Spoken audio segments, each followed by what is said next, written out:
ऐसमये सुगणेशनि होते कर्मा में बनिवानी दुर्य जीवन तक होते जिनकी करो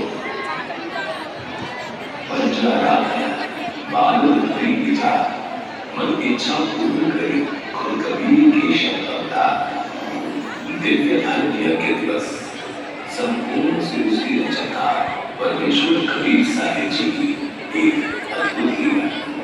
कार्तिक महीने की शुक्ल पक्ष 14 विक्रमी संवत 1570 का शुभ कबीर परमेश्वर स्वयं केश पंचरालु धारण कर सतलोक से 9 लाख बैलों पर पका भोजन लाए।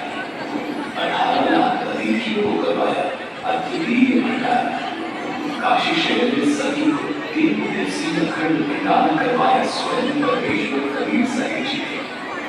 बिना पकाया पक गया उतरे अर्श कबीर गरीबदास लीलाशु जय जय भूत कबीर।